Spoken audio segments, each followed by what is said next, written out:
Shabbat Shalom mga kapatid sa Panginoon at welcome sa ating programang Ilaw ng Mesiyas. Hatid sa inyo ng Light of Visayas, Source of God Ministries at ng Light of Visayas Ministries Canada. Samahan niyo kami muli sa loob ng isang oras na pagtatalakay ng Torah portion ngayong linggo at ngayong araw ng Sabat habang tayo nagpapahinga kami kapiling ang ating Panginoong Yeshua Mashiach, who is the Lord of the Sabbath, na siyang patuloy na nag-aanyaya sa atin na tayo lumapit sa Kanya, kasama natin siya magpahinga at makinig sa Kanyang mga aral. Ayon po sa Revelations 3:20, Behold, I stand at the door and knock. If any man hear my voice and open the door, I will come to him and will eat with him and he with me. So, ang isa sa mga every time nagpapaanyaya ang Panginoon, parang meron tayong dinner or palaging may hapag, may kainan. At sa ating pakikinig at pagtatalakay ng Torah portion ngayon, ito ay nagsisilbing pagkain sa ating uh, kaluluwa, sa ating mga espiritu, sa ating buhay, na siya nagbibigay kalakasan. At ayon po sa ating Panginoon, He is the bread of life. Okay. So, ayon din po sa Joshua chapter 1 verse 8, this book of the law shall not depart from your mouth.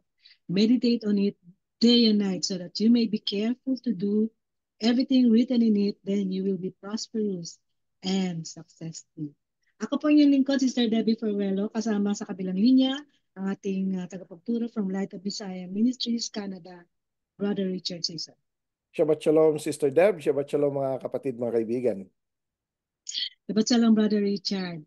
Tayo po ngayon ay nakafocus o magfo-focus sa 20th ay 20 pagbasa ng Torah portion at ito ay mababasa sa Exodus chapter 27 verse 20 hanggang chapter 30 verse 10 at ito po ay may pamagat sa Hebrew na Tetzabeh. Ang ibig sabihin nito ay iyong ipag-utos. You shall command na mababasa sa unang bersikulo ng Exodus 27 verse 20. Ayon dito, at iyong ipag-utos sa mga anak ni Israel na magdala sila ng malinaw na langis mula sa pinigang bunga ng oliba na gagamitin para sa ilaw ng lampara at ito ay patuloy na nakasindi ng walang humpay. Ang Torah portion natin ngayon ay ang papapatuloy na pagsasalaysay ng mga utos o instructions para sa hindi after ng construction, no, para sa tabernakulo na nakafocus particularly on the priesthood na magsisilbi na siya nag-serve sa tabernakulo, mga handog at iba pang importanteng serbisyo dito na ginaganap ng mga pari.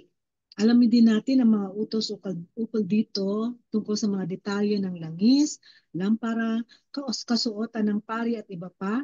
Ang relevance nito sa pagsisilbi sa tabernakulo at sa ating Panginoong Yeshua na Masiyak. So anong connection nito sa ating Misaya? At yan ay babahagi sa ating Brother Richard Season. Bago ang lahat, tayo muna po ay manalangin.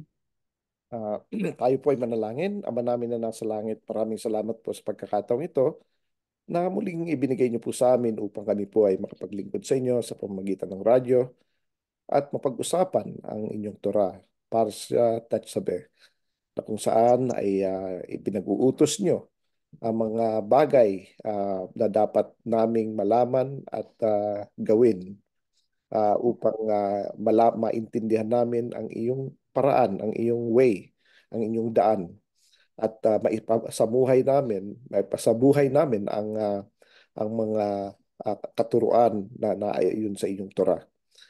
Pagpalain niyo po ang inyong salita at ang mga taong makikinig nito, Panginoon. At paglaguin niyo sa mga puso ng bawat isa ang inyong salita na ito'y magbigay ng bunga na magbibigay ng kapapurihan sa inyo, Panginoon, dahil kayo lamang po ang may karapatan na tumanggap ng lahat ng papuri at pasasalamat sa pangalan ng aming Panginoong Yeshua. Amen. Amen. So, Parsha Tetzaveh o ipag-utos o utos, ano?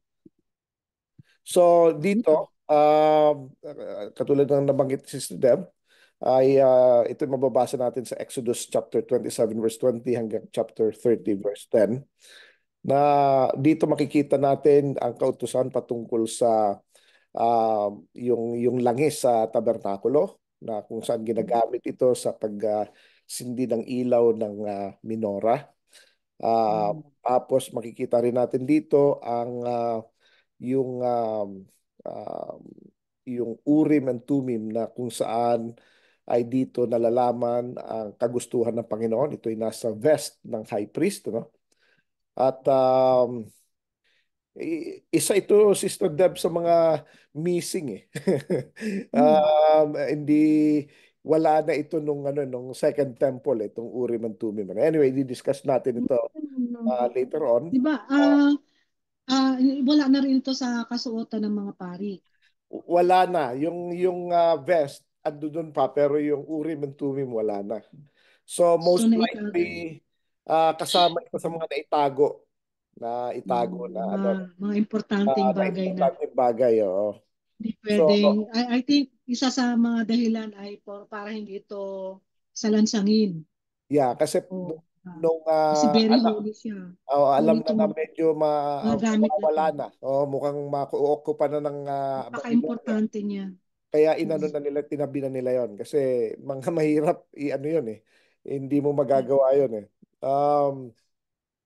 Tapos dito rin ano yung kasuutan ng high priest, ng mga pare, ang kanilang ordination, ano, yung ang ordination ng dito, no, sa lalo sa mga yung mga evangelicals, mga gano'n, ano, parang saglit lang eh. Dito 7 days eh ang kanilang Mm. ano, ibang-iba ang ordination ng mga priests sa temple system. Hindi, Tapos hindi pwedeng ma-replicate, Brad. hindi, oh. Hindi pwede. Tsaka sila, ang mga priest kasi, galing sa special na lahi. Hindi lang basta Mm. Levite, kundi Saka ito may ay calling sila. sa family ni well, una Uh, family ni Levi. Levi, Levi. tapos kay Aaron, kaya Aaronic, tapos Pinehas, tapos kay Pinehas. Zadok. Yun yung line na yon. Zadok. Hindi basta-basta kung sino lang, ano. Mm. Um, kaya very limited siya. Very limited, no. Ngayon, mula toddler, mula bata, tinitrain na yung mga priest eh. Tapos pag age 30 nila, yun ang ordination nila. Ah, Mm. Tapos by age 50, retired na sila. Nagiging ano na sila. Sabi nga ng mga ano, may mga writings na ang tawag na sa kanila pastor. Retired priest. Mga ganong pastor na sila. Kasi sila na yung nagtuturo sa mga Pero yung di ba, oo. Sila, pero pag, shepherd actually, more on di shepherd. ba sa ano, pag naalala ko sa prophets, pag nag-retire ang prophets, talagang wala na. Hindi, ang May prophet, sarili na ano silang talaga ano. sila, hanggang mamatay na sila. Pero yung priest, May, may certain age lang. From mm, 30 years old to 50 years old. Tsaka hindi sila, ano, hindi sila, naalala ko, Brad, uh, may isang propeta na at 50 years old, nag-retire, nag-farming siya. uh, Mm. uh, Sino ba yun si, pero uh, from time to time, kinukol pa rin sila ng Panginoon. pag Uh, may calling. Pag may gustong ipasabi. Pero actually, ang prophets, mga teachers din yan. Sila yung nagtuturo sa mga tao. Sila yung mga, ano, Nagpapahaya. sila Sila yung din ba mga, yung, nag, tawag din ba na evangelist? no, Kapag more on teachers. More on teachers. More preachers. on parang pastors, ganun. Mm. Pero hindi nagpapabayad. Yun ang ano, ron. Wala sweldo yun. Ano? Walang charge. Walang Puro charge. ano to, Uh, Brad, ibig sabihin puro voluntary Voluntaryo. according to the calling ng Panginoon. Yan. So, ang Panginoon ang nagpo-provide sa kanila. Yan. Pero ang high priest is to them. Pag naging high priest siya, ay hanggang mamatay. Hindi, of course, kapag hindi Ah, na siya lumpo na, hindi na oo. pwede na may For like, mag-function na on his behalf. Tapos meron na talagang may kapalit talaga, may parang king din, may kasunod talaga. Kung sino yung kasunod, parang kaya kahit anong age nung high priest na yon, not necessarily na 30 years old. Pero habang nag-aantay siya ng turn niya, priest siya. Pag 30 mm, years old niya, yung candidate na high priest will be functioning as a priest. Priest pa rin siya. Pero the moment na kaya minsan may mga chief priest eh. Yan sila, no? Sila yung mga head. Tapos pagka talagang hindi na capable yung high priest, o yung ano na yun, yung kapalit na yung kasunod na. Yan ang magfa-function, no? Anyway, tapos dito rin na pakikita natin yung part ng ceremony, yung pag-anoint ng blood and oil, ano, sa three parts of the body ng mga priests. Tapos dito makikita natin yung mga offerings na um, ah, pinapautos ng Panginoon na gagawin ng mga priest daily, no? So yan, ano? So unahin na natin itong oil sa tabernacle, no? Ang mm.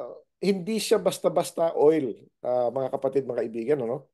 Siya ay yung oil na to, siya yung parang best, yung first drop ng bawat olive. No, parang yung mga Parang olive, first fruits. parang first fruit o first drop First ng fruit. oil, no? Bago pa siya Mm, i-grind, hindi pa siya ginagrind talaga, yung unang pure na pure, no? mm. Um, So may so, makukuha na doon so ang bago pa ginagawa, ilagay. may seven process yan eh. Seven process ng ano, no?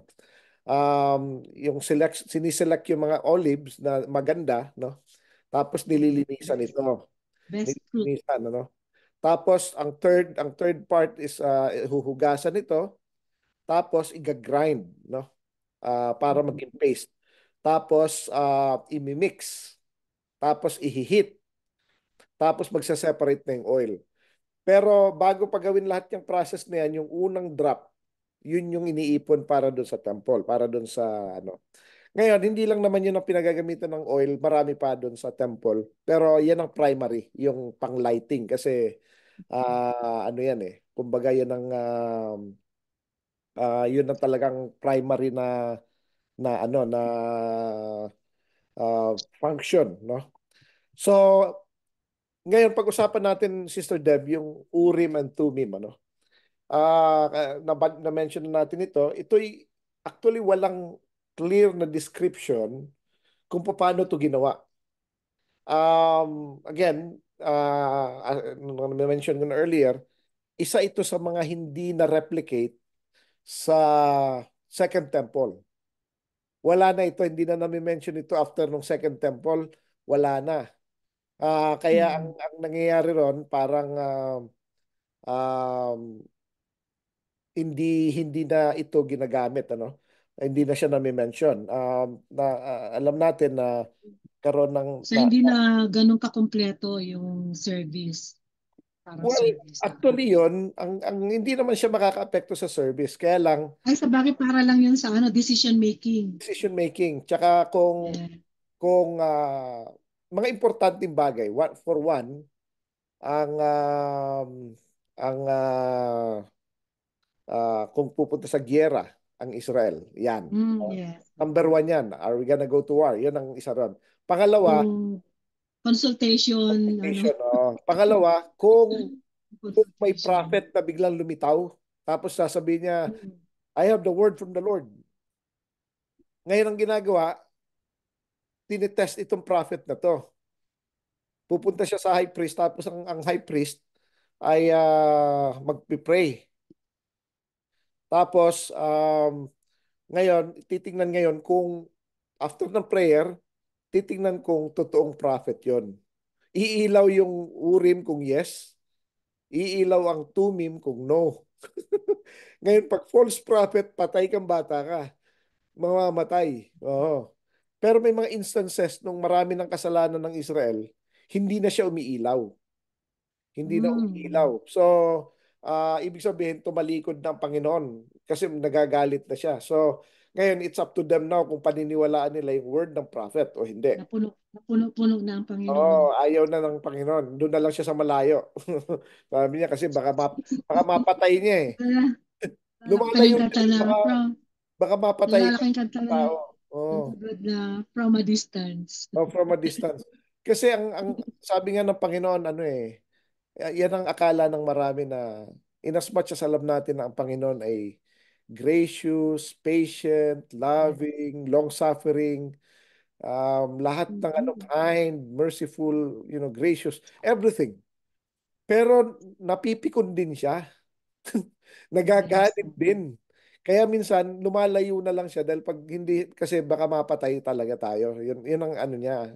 Siya na lang Mm. umiiwas kasi baka maubos niya yung Sobrang, Israel. kanina na ano lang sa akin, pumasok lang sa isip ko na yung tungkol sa ang Panginoon minsan na may time na naaalala niya yung mga pangako niya. So ibig sabihin ba nakakalimot ba ang Panginoon o kinakalimutan muna niya yung mga pangako niya Hindi yung kapag ang word Israel word hindi na nagawa. naalala o actually Zakar, I think it's the Hebrew kung di ako nagkakamali. Ano yun eh? Ang ibig sabihin is to mark. Ang ibig sabihin is yung inaano niya, ini-emphasize niya. Hindi siya kasi hindi naman siya, yun ang isang hindi niya kayang gawin, yung makalimot. Hindi kasi hindi naman niya There's nalilimutan yung mga bagay Kaya eh. pwede magkaroon ng dementia. Hindi niya kaya lang ang ginagawa na lang niya, hindi niya na lang binabanggit. It will not be mentioned, sabi nga niya. Kapag ang isang Mm, tao nagrepent, everything that he has done will not be mentioned to him. Pero it does yes. not mean na nakalimutan na ng Panginoon 'yon. May Kaya isa pa ba, maaari din na ayaw niyang, ano ba, ayaw, parang gusto rin niya na wag maalala ng tao para hindi yun ang, pag lumapit sila, Lord, sabi mo, ganyan, so hindi niya matatanggihan yung mga pinako niya. hindi kasi ang bawat pangako naman ng Panginoon, laging may kaakibat na dapat we have to keep his commandments. So, Yeah, yeah. conditional lagi 'yun eh. Ngayon, Yung hindi hindi standard niya. tayo, yun nga ang ano ron eh, yun ang sinasabi niya. Anong karapatan mo na, sabi niya sa Psalms 50, anong karapatan mo, sabi niya doon sa mga disobedient, anong Mm. karapatan mo na i-carry yung covenant sa bibig mo? Ibig sabihin, yung iaano mo sa Panginoon, sasabihin mo or i-recite mo ang covenant, pero hindi mo kinikip ang commandments. So, sabi niya, anong karapatan mo na gawin yon? Kaya, pagbasahin po natin ang Psalms 50, makikita natin doon na inaano ng Panginoon, sinasabihan niya talaga ang mga disobedient. Kayong mga disobedient, anong karapatan niyo para dalhin sa bibig ninyo ang word of the Mga covenant? pangako. Yeah. Oo. So, Covenant. yun ang nakakaano ron, ano? Um, kaya, anyway, balik tayo rito sa Urim and Tumim. Ang ilaw, kapag ka umiilaw yung Sister Deb, ang tawag Mm. nila ron is tongue of fire. Tongue of fire. Mm. So, ngayon, yung tongue of fire, yun ang to determine yung kung true prophet ba yung nagsasalita o hindi. Kaya fast forward, pupunta tayo sa Pentecost, yung Yes. pagbaba ng Holy Spirit Uh, nung AD Book 34, of Acts. Mm. Book of Acts, oo. Um, may tongues of fire yung 120 na mga disciples. Mm. So, tapos Bumaba. nakita ng mga tao yon, Importance of nakita nila na may fire sa mga ulo na nagpipray yung mga disciples. Hindi nila nakikita, pero yung ibang tao nakikita nila. Ngayon, Mm. ang pinapakita rito ng Panginoon na sinasabi niya na itong mga taong ito, mga true prophets ko ito. Yun ang Mm. ano ron. Kaya parang it's a testimony. Pero yun din yung pagdating ng Ruach HaKodesh, no? Ng Holy Spirit. So parang tongues of fire yun. Ang ibig sabihin, they were parang vetted o ginagaranti o parang um, yung pinapakilala ng Panginoon sa madla kung sino ang kanyang mga true prophets. So yun yung ano. Mm. Kaya napakaganda eh. Mga, Oo. Ngayon, parang ano siya, confirmation. Yeah, confirmation yun. No? Confirmation. Yung light na yun. Ano? Confirmed. Kapag ka, Walang mga certificate. yan, no? Kaya actually yung katulad na nabanggit ko earlier, kahit nung first temple pa, may mga times ilang hundreds of years na hindi na umiilaw yung Urim and Thummim because of the disobedience ng So, Israel. kaya Even the time, tinago na lang. oh, even during the time even the presence ng mga righteous king. Kasi minsan papalit-palit, di ba? May Oh. righteous, tapos may evil, tapos may righteous, may evil, di ba? Ganun eh. Ang, ang ano nun, pero yung panahon nila David, meron pa nun eh. Sila Solomon, meron pa. Pagdating mga Mm. few prophets, few kings after that, nawala na. No, kaya yung prayer, Sister Deb, na actually yung blessing na may His face shine upon you. Yung sa Oo. Yun, yung uring it has tumim. something to do with it eh. Oo. Ang ibig Mm. sabihin nun, kasi ang Panginoon ng light natin eh. No? Kapag nag-reflect, kasi yung, katulad din ng Urim and Thummim, hindi yung Urim and Thummim ang source ng light. Nagre-reflect lang doon ang will ng Panginoon. Okay? Mm. Ngayon, kapag nag-shine ng face ng Panginoon sa atin, it means na yung ano niya, yung approval niya binibigay niya sa atin. Yun. Yun ang ibig sabihin ano. So, Approval and confirmation. approval and confirmation. Kaya part ng prayer natin na may His face shine upon you. So pero prayer natin yan not for ourselves but for our brothers. Kaya to you. Tapos yun din ang prayers na to us. Kaya we pray Mm. for one another, no? Pero conditional 'yon. Dapat 'yon, it's only gonna happen kapag tayo ay nagki-keep ng commandments niya. 'Yan ano. 'Yun ang very important diyan ano. Another thing na gusto kong pag-usapan natin, Sister Deb, yung mga kasuutan ng pare, no? Dalawa 'yan, yung sa high priest saka sa mga priest, no? Ayon sa mga sages, yung mga sinaunang mga amain na mga nagtuturo, yung mga nag-aaral ng Torah talaga.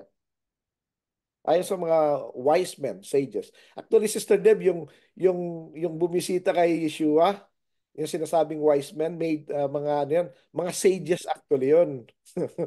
Oo, mga Yung sages kilala kaya sa wise men. Oo, known na Three Kings. three kings, hindi, Pero hindi not king, really sure kung three sila. three wise men yon. Pero hindi Wise men. talaga three yon. Kaya lang naman Hindi nakala sila nila na three kings. kasi may tatlong klaseng gift. Gold, Because of the gift. yung types of gifts. Yun, kaya akala Mm. nila tatlo, pero hindi sila tatlo. Grupo yan, normally sila bumabiyahe. Kasi, um, pap, biro mo, from Babylonia ka, babiyahe ka, na 500, 600 miles yan. 500 miles actually to Israel. Mm. Tatlo lang kayo? Kailangan mo marami kayo. Marami. Otherwise, syempre, kung tatatlo lang, madali kayong i-ambush, di ba? Kaya dapat grupo Oh. yan, marami. So, kaya mga wise men yan. Maring isang dahilan din yung kaya hindi sila pwedeng atakihin ni panahon ni Herod. Yeah, oo, pero ano hindi, ang sakop lang naman ni Herod yung Israel lang yung in between, yung desert, hindi naman niya sakop Ah, yun. Hanggang Babylonia yun Babylon, hindi kaya pala nung umalis sila na hindi na nagpaalam kay hindi Herod. nagpaalam kasi Alam nila. Oo, alam Sigurado. na. Oo. So anyways, mga sabi ng mga sages, ang yun nga, itong mga pare, sila pare lang sila, priest lang sila kapag nakasuot sila ng uniform ng priest. At Yes. normally, dinidivide sila sa 24 division. Ibig sabihin, magsaserve sila ng 1 week sa division nila. Kunwari, in Division 1, magsaserve ng one Mm. week. Tapos after that, antayin nila yung Division 2, tapos uuwi na sila. Ang balik nila, 6 months after na. So 1 week na 24 So, hours. pag Oh. nasa labas sila pag, ng service Pag nila, nasa sila labas ay sila, ordinary. ordinary, Ordinary ordinary lang Israelites. sila. Parang Levite lang sila. Hindi sila Hindi Priest, sila priest. Oh, hindi sila yes, pwede mag-claim na priest. Hindi, yun ang ano ron. Kaya, yes. oo, So, hindi pareho sa priest na nakikita natin ngayon. yeah, hindi pwede Ang yun. labas, priest pa rin sila. Saka hindi mo pwedeng dalhin yun sa labas na madi-defile yung clothes. Kaya pag Yes. nagsiserve sila, ando dun lang sila sa temple. Hindi sila pwedeng lumabas. Hindi sila pwedeng mahawakan ng tao. Hindi sila, Hindi rin kasi pwede magbahay-bahay. hindi pwede. Oo. Yun, dun Okay. lang sila. So ngayon, kaya ito yung sinasabi ano na yung uniform ng mga priest, yan yung righteousness, no? Kapag ka hindi ka naka-uniform, hindi ka righteous. Yun lang yun eh. Yun yung righteousness na yun eh. Ngayon, hindi naman ang high priest lang yung 24/7, 365 days a year hanggang mamatay siya. High priest lang yung ganon. At hindi tayo high priest. Ang high priest lang Yes. yung galing kay Aaron o yung kay Pinehas o yung kay Sadok. Levites. Yes. Tapos, yun yung uh, priesthood. Brad, Tapos, may tanong ako. mm, Di, tukoy pa ba yung lahi nila yeah, hanggang tukoy ngayon? pa sila. Yeah, Um, may ano sila kasi ang ginawa naman nila niyan, talagang inaano nila, ang pangalan nila, inaano nila, nililista nila yan. May listahan talaga. Unlike pero tayo, isa sa napansin ko lang no, hindi nila kailangan ipagmalaki o hindi ipagbando. sila hindi, hindi Oh, sila that's the lines of Sadok. Ayan. actually tinatago nga. Ano lang sila, oo. Actually tinatago nila kasi papatayin sila ng Oo. kalaban. Reserve sila, reserve. Pag nalaman ng They are kalaban, reserved. maski ng kasi hindi maski mga evil spirits hindi rin nila alam eh. Hindi rin nila alam Yes. unless na pinagyabang-yabang mo ay malalaman na Okay. malamang mapapatay ka talaga, no? O kaya kung pinagyabang nila, hindi totoo sila. Yan, Hindi pag, sila yun. pag pinagyabang nila malamang hindi 'yon. Oo. Kasi may nakilala ako na pinagyayabang niya na ano Na siya eh. Levite, From Levite the, yung priest, from the, tapos pwede daw siyang maging priest. So, yun. hindi siya totoo. Pagka ganon, hindi totoo 'yon. So, Kaya yun. kaya hindi dapat pagmayabang. Sa kapag hindi ka nakasuot, Napakainit pa naman. Mainit sila sa, sa mata ng tao. Lalo ng mga evil ones. yan, kapag hindi sila nakasuot ng priestly vest nila, priestly garment, hindi sila priest. Hmm. Hindi sila pwede mag-claim na priest sila. Okay? Doon Um, lang sa temple. doon lang sila sa temple makakapag-claim. Kaya nga, maski sa Ecclesia of Philadelphia, sabi ng Panginoon, hindi na sila lalabas ng temple. Yung mga priest, so Hmm. hindi na ano yung mga napili ng Panginoon, doon na. Kung sino man yung mga pinagpala na tao, no? Kasama na Hmm. niya. Mga appointed. Oo. So dito no makikita natin na yung mga damit nila, yung pangilalim, yung tunic which covers most of the priestly body, ito'y pang-atonement ito for killing. Yun ang sabi ano. Hmm. Tapos yung pants to atone sexual transgression. Ngayon gusto kong ibalik dito sa killing ano or murder. Naalala mo sinabi ng Panginoong Yeshua, sabi niya, if you are angry with your brother for no reason, Hmm. you committed murder. You are a murderer. Uh, kapag ka, kapag nagagalit ka sa kapatid mo ng walang dahilan, walang malaking dahilan, parang inis ka lang. Basta ka lang nainis. Basta ano dahil out of inggit o out of di mo siya type or hindi mo feel or whatever it is or may hindi ka mapatawad na ano maski matagal na ayun murder yun no. Tapos yung pants naman for sexual transgression. Hmm. Yung turban na nilalagay sa ulo to atone for haughtiness no.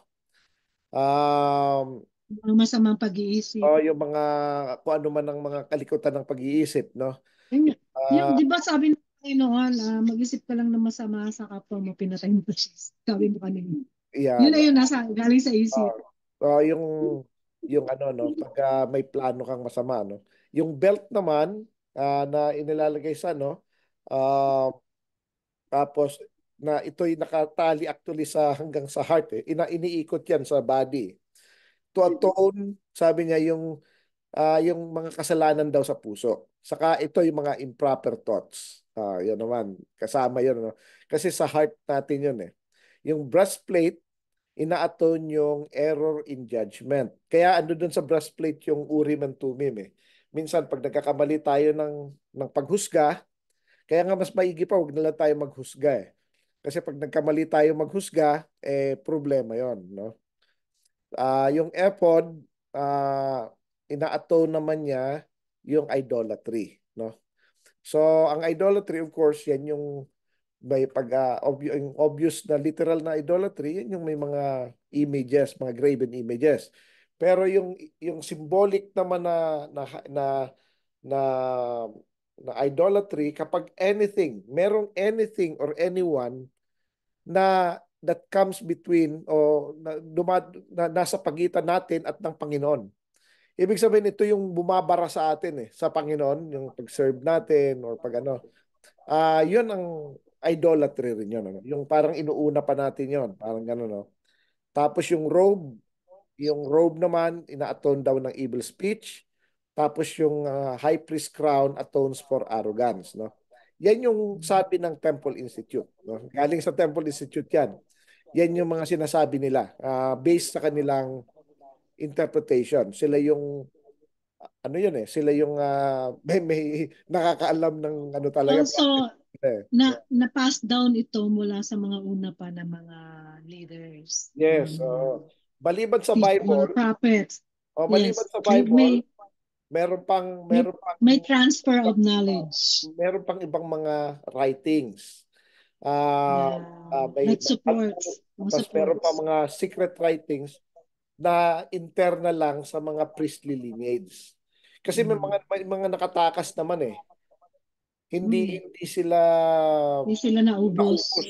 Palagi Pinatakas may talaga. reserve ang Panginoon. Laging nagre-reserve. Saka naging ano na rin nila 'yon.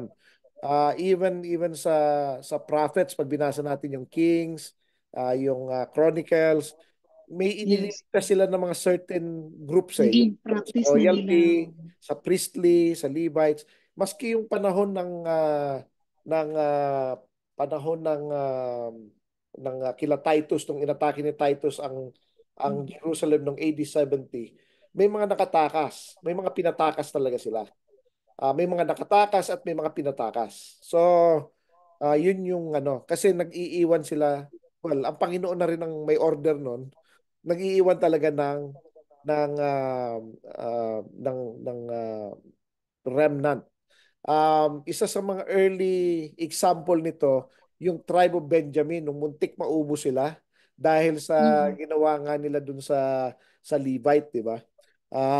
So, muntik-muntikan na silang maubos pero nagtira sila ng konti. Tapos tumulong pa yung mga ibang tribe na para dumami, nagbigay sila ng mga babae para ano Para para dumami dumami uli ulit. sila. Kasi talaga mawa-wipe out na eh. Kung wala yon, wala si Apostle Paul. Mm. Kasi from tribe of Benjamin siya eh. Yung mga Yes. ganun, no? Um, anyways, yan yung ano, no? Yan yung mga pananamit ng ano. Nakaka-amaze din, Brad, kasi talagang sabi nga, kung ano yung nangyari noon ay mangyayari ngayon para Ano, patuloy na umuulit. yeah, Kaya they learned their lessons at talagang naging consistent sila sa pag-preserve ng lahi nila at saka yeah, yung pag-identify ng kanilang mga tribes. yeah, Which no. is nakakamangha. Walang anumang lahi sa mundo na Yes, naka-identify ng ganito kundi sila. sila. Halos tayo nga, halo-halo na. Pati language, Nakaka-identify lang tayo kapag nag-click tayo sa Israel. ang ano nga lang yung sa ating sariling May pamilya na chance lang, lang tayo. sa Oo, ating kahit pamilya kami. na lang, pagdating na second cousin, wala na eh. Yeah. Hindi Pagdating mo nga sa wala ano, yun. hanggang, Third ang cousin, maalala wala mo na. lang hanggang grandfather na lang. Wala na yung Wala mga na, hindi binabanggit. nakilala. Sila, Yung mga pangalan, wala na rin. nakalista yan sila, nakalista. May tagalista talaga sila. Talaga, grabe. Inaano talaga nila, they're making sure na hindi nawawala yung dala-dala So, lagi nila yon. may isa pang tool, Brad, na maaring malaman mo kung maaring nakalimot yung lahi mo kung saan kang lahi. Pwede pala magpa-test ng DNA. Oh, yeah, Ma-identify nila kung that's one. No. Pero galing ka sa tribe. ganito kasi yun eh. Kapag tayo ay nagki-keep ng commandments ng Panginoon, ang ibig sabihin nun ay tayo ay parte ng kingdom niya. Yeah. Tayo ay parte ng, it's either, dalawa yan eh. It's Kahit either, hindi Jews, Brad. oh, it's Kahit either, sa labas ng kasi it's either lahi ng Israel. Israelite tayo o Jewish tayo o Israelite tayo. May 12 Oh, tribes yan. Kung hindi yeah. man anak tayo ni Abraham, Yeah. sabi niya, Pwede pa. if you do the deeds of Abraham, you are a child of Abraham. Ang Mm. promise kay Abraham kasi, di ba? Mm. So, Magpapalain na yung ano. not necessarily kay Israel lang. Kasi, Hindi lang sa 12 oh, tribes. pinangakuan din si Abraham eh. Si Abraham, tapos si Mm. Isaac, tapos si Jacob. So, yun yung lineage na yun. Ngayon, even kay Jacob, merong tinatawag na children of Israel, tsaka merong house of Israel. Mm, yes. Yung children of Israel, yan yung by blood. By blood, yeah. Ngayon, yung house of Israel by adoption. Mm. Katulad nga na nabanggit ko nung una pa, hindi lahat ng Israel ay Israel. Sinabi rin ng Yeah. Panginoon niya sa Revelation. Ngayon, Yes. katulad ng madalas ko mabanggit sa mga matagal na nagsusubaybay sa atin, na Mm-hmm. sila Israel, si Jacob at ang kanyang mga anak at apo, pumunta kay Joseph, um, 70 lang sila. After four generation, naging 1.5, naging over 2 million, 3 million. Paano nangyari yon, di ba? So maraming nag-adapt. Kasi nga nung grabe na ang grabe na ang talagang wala nang makain, no? Famine, grabe na eh. Binibenta na ng mga tao ang sarili nila. So, Mm-hmm. ang mga anak ni Israel ay kinupkup yung mga kaya nilang kupkupin. At ito'y naging parte ng tribo na nila. So yun ano. So kaya ang slave, or actually slave or bondservant, is a family member. So not necessarily by blood. Ngayon, um yun ang mystery ron, kung sino ang mga anak ni Abraham. Kahit hindi siya Israelite, pero nag-adapt siya sa Israel, tapos siya ay nagkikip ng commandments ng Panginoon, most likely than not, anak tayo ni Abraham. Kaya sabi ng Panginoon, kung sino ang gumagawa ng mga gawain ni Abraham ay anak ni Abraham. So, Mm-hmm. ibig sabihin, yun ang sons of promise din tayo, no? Yun yung Yes. point doon, ano? Anyway, ang another thing na dito pinag-uusapan dito, Sister Deb, sa Parshat Tetzabe, no? Na Mm-hmm. ipinag-uutos ng Panginoon yung pag-anoint ng three parts of the body using blood tsaka ng oil. May anointing oil pa kasi, Sister Deb eh. Um, Ngayon, ang three parts ng body na ina-anoint, yung ear, right ear, yung top ng right Mm-hmm. ear, yung thumb, right thumb, tsaka yung right toe, yung hinlalaki sa paa, Mm-hmm. na-anoint siya. So, bakit blood? Ang blood kasi, ang dugo is connected sa buhay. So, ino-offer ito sa Panginoon. Ayon dito sa parsya na to, sinabi na anything na dumaan sa altar is holy. Nagiging banal. No? Kaya sinacrifice itong animal na to, ito'y banal. Ito'y holy. Ngayon, yung part ng dugo na yon, ina-anoint sa mga i-ordain na priest. Sa ear, sa thumb, sa toe, right toe. No? Ngayon, yung blood, yung dugo, it pertains sa justification. Gina-justify tayo. Ibig sabihin, um, ang parang ang gina-justify, parang um, ano ba sa Tagalog yun? Parang inaano kayong uh, parang pinagtatanggol Confirm. ka. Parang Kino-confirm. parang gina-justify yung bakit mo inililigtas ito? Dahil ganon. Gina-justify. So, um, ibig sabihin, may reason kung bakit pinili ng Panginoon, no? So gina-justify tayo. Ngayon, yung oil naman is sanctify o inaano yung inihihiwalay o nililinis, hinihiwalay, ganon. Kasi pag siyempre lahat marumi, may nilinis, sanctified 'yon. Hinihiwalay 'yon, nakahiwalay. Kaya hinihiwalay natin ang malinis sa marumi. Ang Mm. ang pagkain natin nasa malinis na plato, di ba? Hiwalay, hindi nakasama siya sa mesa na marumi. Maski linisan mo yan, marumi pa rin. Di ba? Kasi common yan eh, common eh. Di ba? Hindi mo pwede ilagay sa sahig ang pagkain. So nakalagay siya sa plato na malinis. Di ba? So nakahiwalay. Ngayon, mayroong representation yan. Ang una, yung again, yung blood, buhay ang ano niyan eh. Yan eh yan source of life.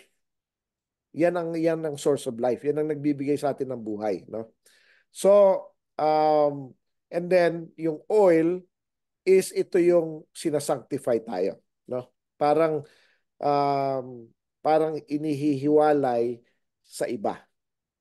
Bakit sa right ear? Kasi para dito daw tayo makinig.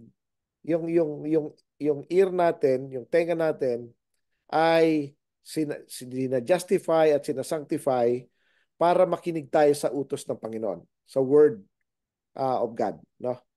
Um, Again, sa itong katawan natin, hindi talaga katawan lang ito. Meron talagang totoong tao na nasa loob ng katawan natin, no? Mm. Ngayon, ang pamamaraan lang para makapasok ang anything, message, or whatever information ay sa pamamagitan ng tenga tsaka mata. Other than that, wala nang ibang way, no? At least in spirit, in a natural world. Of course, ang Panginoon may ibang way, like sa pamamagitan ng spirit niya.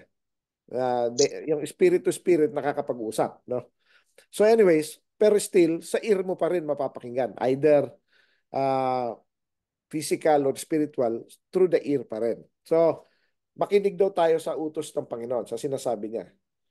Yung thumb naman ay pertaining sa kung ano yung narinig natin, gagawin natin. So, yung representation ng thumb is yung work.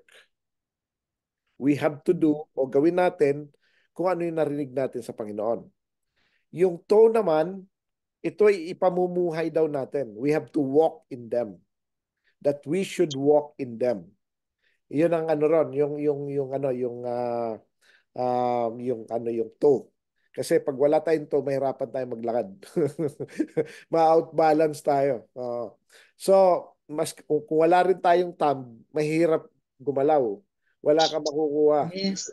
Saka, Ito talaga saka eh. din, Brad, ibig sabihin talaga importante siya kasi kasama siya sa insurance. Sa Oo, accident. mas ini-insure pa yung thumb kaysa sa May pointing finger. insurance. Oo, yan ang ano natin, ano. So, kaya dito daw, again, ano, mga kapatid, mga kaibigan, um, familiar tayo na tayo ay magiging priests of God, or yun ang hope natin, no? Mm. Although it was promised, ito'y prinamis sa children of Israel. Um, Pero prinamis din ito sa Ecclesia of Philadelphia, no? Um, kung sino daw yung gagawa nitong mga ito. So for the most part, or in every way, shape and form, dapat yung gumagawa ng utos ng Panginoon. Yun ang importante. Yung gumagawa at sumusunod sa Torah, sa mga kautusan sa Torah, kasi si Yeshua mismo nag-utos noon, no? Ngayon, so maririnig natin, gagawin natin, ipamumuhay natin. Yan ang ordination ng priesthood. Hindi po yung nag-pray to receive ka, tapos that's it. Priest ka na forever. Hindi po ganun yan, ano? May training yan, yan yung dito sa buhay ng tao, dito sa mundo, no? Again, hindi lahat ng ligtas ay priest. Ay, Mm. akala na ano, ligtas ako, priest din ako. Hindi. May mga hindi din.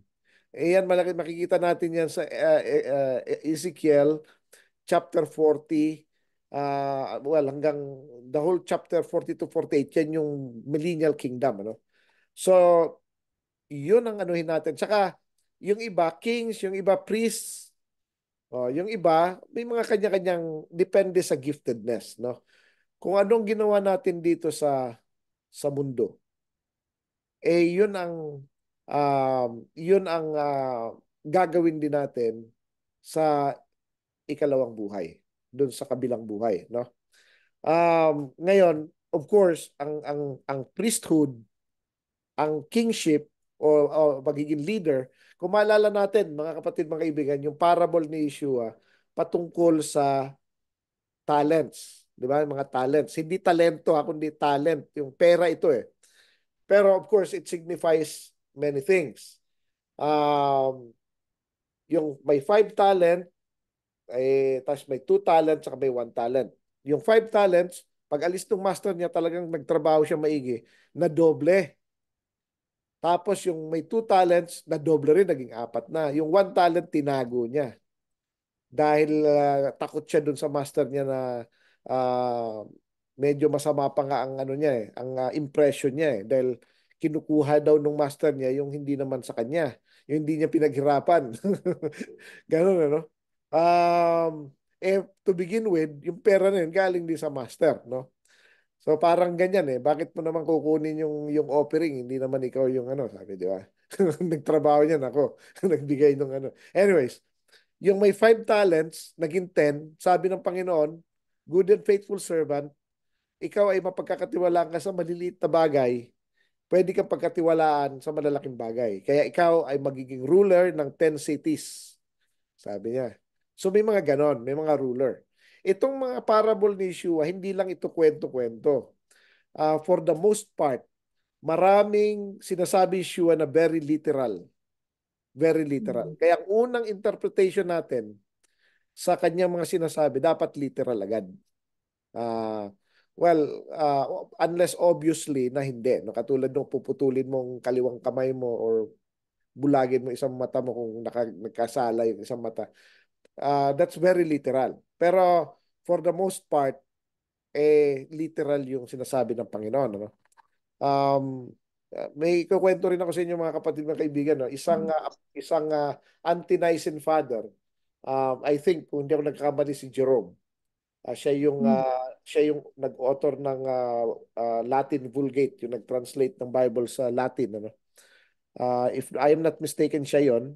Uh, Forgive me if I'm wrong, pero mutilate niya yung sarili niya, yung kanyang pagkalalaki. Kasi yun daw ang cause ng kanyang pagkakasala. Mm. So, mutilate niya. Ngayon, Naging after, literal yan. niliteral niya. Kasi kung ano ron kakasala, yun putulin mo. So, pinutol niya. Ngayon, after many, many decades, na-realize niya na mali ang interpretation niya. Mali yung Too late. interpretation. Too late. Wala na, di ba? Anyways, um, ang Bible at ang mga Mm. salita ng Panginoon ay hindi maintindihan ng isang taong hindi sumusunod sa Panginoon. Yes. Kahit ang Panginoon mismo, siya mismo nagsasalita sa mga tao, nagsasalita siya in parable, pero itinuturo niya ito literal sa mga disipulos niya. Kasi ang salita niya, maski available sa lahat, ay hindi naiintindihan ng lahat. Kasi pinaiintindi lang niya ito sa mga taong sumusunod sa kanya. Alam natin yan sa John 10:21. No, John 14:21. Sabi niya, kung sino man ang nagtatago ng aking mga kautusan at ginagawa ito, ay siya ang totoong nagmamahal sa akin. At ang nagmamahal sa akin ay mamahalin mamahalin din ng aking ama, at mamahalin ko rin at ipakikilala ko ang sarili ko sa kanya. O i-reveal ko ang sarili ko Yeah. sa kanya. So, maski nasa harap na natin yung Biblia, binabasa natin ito at lahat, no? Kung hindi natin sinusunod ang utos ng Panginoon, hindi natin siya naiintindihan. Hindi natin siya maiintindihan. Parang parang yung kanta yan, Sister Deb, na ano yung Mm. diary. I found her diary underneath the tree, di ba? Ganon eh. Binabasa, Oo. akala niya siya, iba pala. Kasi nga, hindi siya Hindi yun. para pala sa kanya. O hindi para sa kanya. So, ganun din yun, no? So, paano pala yan? Kung paano natin malalaman kung para sa atin yan o hindi? Kapag po sinusunod natin ang utos ng Panginoon, hindi yung nakalagay dito Sabat, ay Sunday na. Ay dito sabi wag kakain ng baboy, hindi clean na. Ay ito'y ganito. Yung parang lagi ka may pangontra dahil hindi mo talaga maintindihan ng Biblia. No? Kaya maraming relihiyon, Sister Deb ang daming relihiyon. Mm. Sa Christian religion, 48,000 denomination. Hindi churches hindi number of churches. Denomination. Bawat isang denomination, ilang daang churches yan. So, pero hindi ko naman sinasabi na walang maliligtas doon. Meron din. Madami-dami rin siguro. Pero definitely hindi lahat. At hindi rin madami. So, yun Kaya nga sabi ng Panginoon, sabi ni Apostol Pablo, work out your salvation with fear and trembling. Ang tinuturo ng mga ibang nagtuturo ay parang okay lang yan. Nag-pray to receive ka na, okay na yan. Magsisimba ka, okay na yan. Basta nagtatights ka, okay yan. Ganun yun, ano? Maski perfect po pang attendance mo kung mali naman yung ginagawa mo, di ba? Hindi mo naman sinusunod ang utos. Galit ka pa. Kapag ka nakarinig Mm. ka na, gawin mo itong Sabbath or feast. Galit pa, di ba? Eh, may patutunguhan. Pero tayo, na sumusunod sa utos ng Panginoon, wag naman natin silang husgahan, no? Wag natin silang ano rin i-set aside, no? Kasi kawawa din naman, no? So kailangan maging example tayo. At again, kasi ito gusto ko tong banggitin sa iyo, Sister Deb, bilang argumento ng ibang tao. Sinasabi nila na kapag ka ikaw ay sumunod ka na sa sa Torah, Galatianism ka. You fell out of grace dahil nakadepende ka na sa, Against Galatians. your own righteousness. Yun ang ano ron. Pero Mm. ito naman ang sasabihin ko dito sa mga taong ito, no? Mm. Ang utos ng Panginoon, ang utos ng Panginoon, pagkatapos namin, kasama tayo ron, pagkatapos naming gawin ang lahat ng inutos ng Panginoon sa Torah, ay Mm. dapat sasabihin namin na we are not worthy dahil sinunod lang namin ang ipinag-utos sa amin. Hindi kami pwede maging arrogant, hindi tayo pwedeng maging mapagmataas, hindi tayo pwede mag-expect ng kung ano-ano. So, hindi So, hindi Ephesians, uh, naalala ko Ephesians chapter 2, we are saved through grace. Sinabi doon, is not by maintained. works lest any man should boast. Yeah. Pero iba 'yon walang relation 'yun doon Okay. Kasi ang Kaya ang lang first 10, misinterpreted din yata ako oo, ang kasi ibang iba yung term, grace. o iba yung ano 'yun Again, ang mercy, kasi ganito yan ang grace is given to those who deserve it. Ang Yes. mercy is given to those who do not deserve it but are repentant and keep the commandments of the Lord. Tapos yung wala nang kakayanan Yeah, wala nang para kakayanan. iangat Oh. yung sarili nila. Repentant na before dying. Yun. Yeah. Kaya sabi ng Panginoon kaya sabi ng mga sages, you can repent a day before you die.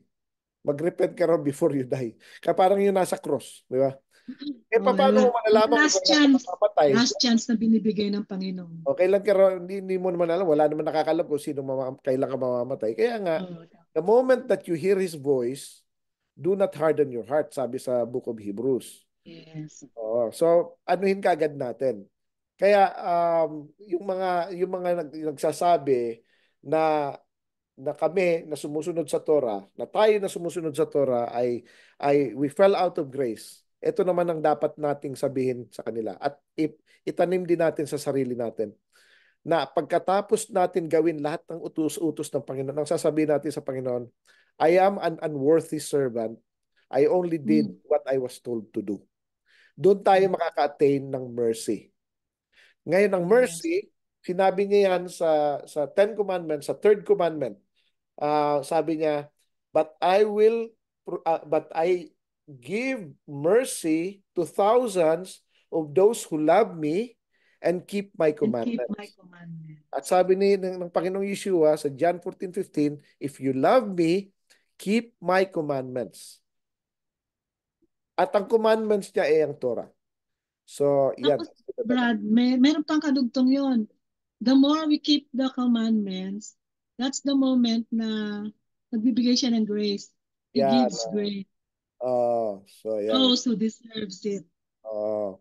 So, yan ano. Kaya nga ang ano diyan we still have to be humble while keeping Yes. the commandments. Mhm. Kasi ang iba feeling niya na, oh, nagki-keep na ako naman, ako ay saved na. Hindi ka rin nalalayo dun sa iba, no? Dapat we have to work out our salvation with fear and trembling. With fear and trembling. Ibig sabihin, ginagawa natin to tapos hoping that the Lord will show us mercy. Mm. Yun dapat ano. So, wala na yata tayong time, Sister Deb. Ano? Yes, actually marami napakayaman ng salita ng Panginoon at halos marami pa tayong pwedeng pag-usapan kulang, tungkol pero dito. isang oras lang Jet, tayo. i-conclude na natin no, na binigay mo na sa ating tagapakinig ang conclusion at isa-summarize ko lang ng konti yung mga tinalakay natin ngayon oras na to. Yung tinalakay ni Brother Richard tungkol po sa kahalagahan ng paano ginagawa yung oil para sa lampara o sa menorah, the priest clothing for service, nakasama doon yung breastplate na may urim and tumim, and ordination of the priest. And from all that, ay inelaborate ni Brother Richard yung mga connection nito sa ating buhay, sa mga mananampalataya, sa mga hindi pa totoong tunay na nananampalataya, pero nagsisik sila ng katotohanan mula sa Panginoon. Patuloy po natin isik ang mga katotohanan ito dahil ayon po sa Panginoon, sabi niya, seek ye first the kingdom of God and His righteousness. Yung righteousness po ay makukuha lamang kapag tayo ay matatamo natin kapag tayo ay sumusunod sa Kanya. So, seek His kingdom and His righteousness and all these things will be added unto you. So matutunan natin sumunod and at the same time nandun yung grasya ng Panginoon. He gives grace to those who humble themselves. At ang grace na yan ay kasama po yung pagpapalang pinansyal. Hindi ko na i-elaborate. Basta ang pinakamahalaga yun yung pagbabago ng ating puso, ng ating kaisipan, ng ating mga gawi-gawi, ang ating pananalita at kaisipan. Lahat po yan ay babaguhin ng Panginoon kapag yung righteousness niya ay nasa atin at matatamo lamang natin. Iniikot ko lang, matatamo lamang natin ito sa pamamagitan ng utos ng ating Panginoon. Okay, so natagpuan po natin sa verse, ayon po sa John, Aklat ng Juan 1:14, the Word became flesh and dwelt among us. Yung Word niya mismo, yung kanyang Torah, ang magiging flesh sa pamamagitan natin kapag tayo po ay sumusunod sa Kanya. And also, Colossians chapter 3:12-15, therefore as God's chosen people, holy and dearly loved. Yan po yung mga gusto natin po mapasama sa chosen people. Clothe yourselves with compassion, kindness, humility, gentleness, and patience. Yan po yung fruit of the Holy Spirit na natatamo ng mga taong sumusunod sa mga panukala, sa mga instructions ng ating Panginoon. Bago po tayong paalam, closing prayer muna tayo, Brother Richard. Tayo po ay manalangin. Ama namin na nasa langit, maraming salamat po sa pagkakataong ito na muli kaming makapag-share ng inyong Torah, Parshat at Sabeh. Salamat Panginoon sa opportunity at nawa ang inyong salita ay manahan sa mga pusong nagsasaliksik ng inyong katotohanan at makapagbigay kami ng blessing sa mga taong nangangailangan nito at may-share din namin ang mga itinuro niyo rin po sa amin. Binabalik po namin sa inyo lahat ng papuri at pasasalamat sa pangalan ng aming Panginoong Yeshua. Amen. Amen. At bago po tayo mag-time, sabi yan, maghiwa-hiwalay, patuloy po natin enjoy yung araw ng ating kapahingahan ngayon at nais ko rin pong ipaalala na ating pong lesson ngayon na binahagi ni Brother Richard ay focus po natin sa ating Facebook page, Light of Messiah Source of the Ministries. Please follow us and comment and send us a message. And also, tandaan po natin na ang tunay na sumusunod, ang siyang tunay na nagmamahal sa ating Panginoon. Ako po yung lingkod, Sister Debbie Farrello with Brother Richard Season na patuloy na bumabati sa inyo ng Shabbat Shalom. Shalom.